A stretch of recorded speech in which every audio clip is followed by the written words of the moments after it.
I was feeling so alone. I was not in a good place mentally. I was a very, very bad place mentally. I mean, at that point, I didn't want to live anymore. It was very, very bad separation.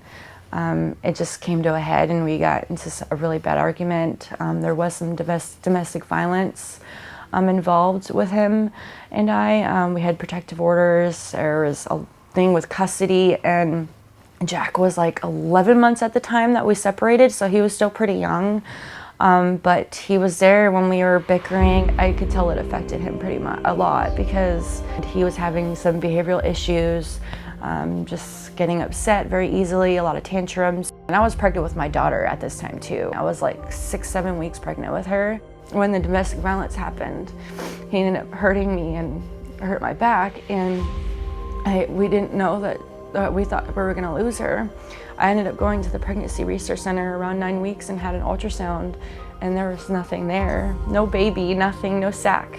It was crazy, the craziest thing. A couple weeks later, around like 12 weeks, I hadn't had a miscarriage, and so I went to my PCP and we did an ultrasound at St. Charles, and there she was, kicking around. That pregnancy kept me going, I have to take care of myself.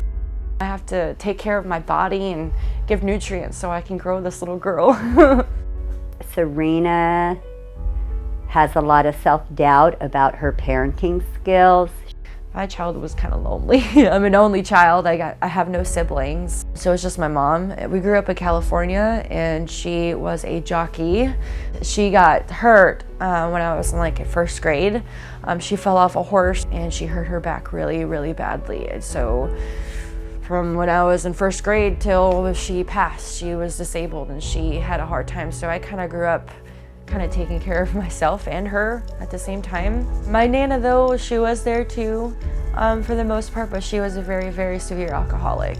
I'm surprised my mom gave me as good of a childhood as she did, because she did the best that she could with what she dealt with. It was very, very bad. Some severe stuff that she had to deal with when she was a kid.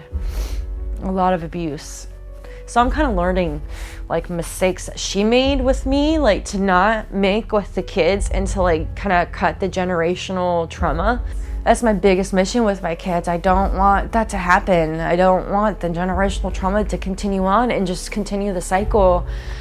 I feel like it'd be a failure if I let that happen. And when she passed in a very unfortunate way, and it really cut deep, and I felt really alone. And I told Mountain Star too that I really didn't want Dad to know either right away, because I didn't feel safe with him knowing that there was no one at the house and it was just me.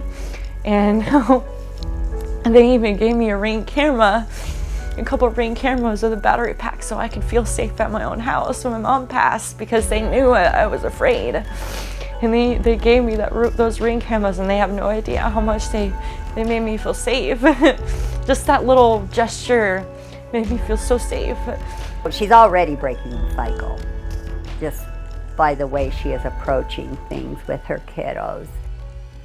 We must be going to the movies. I love the movies. Mountain Star has actually taught me so much more about parenting than I really even read in books. And patience. They kind of taught me a lot of patience, because when I pick them up and stuff like that, I see that, and I see how they communicate with the kids and how well they do. The puppy needs a bottle. The puppy needs a bottle? As I have been working with her, I encourage her constantly and keep letting her know that you are doing a good job, you are doing good enough work, that it's going to be okay. And every time I tell her that, her face just lights up. And I'm like, yes, you are doing everything you're supposed to be doing. You love your children. That reassurance is everything.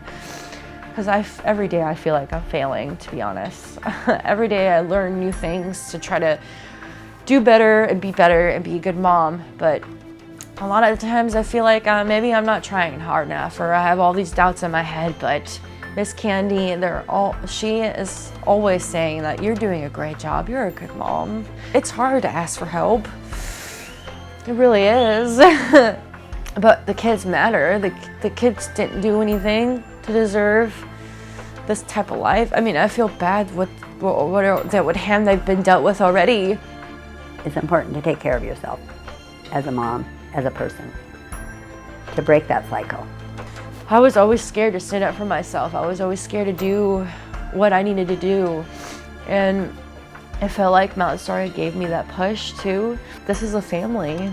It really is. It's a family support, and whatever things you're going through, they're not there to judge. They're there to help you and help you take care of your kids and help you give the tools that you need to be a better parent, to be a better mom. Because for me, I know I'm a better mom too.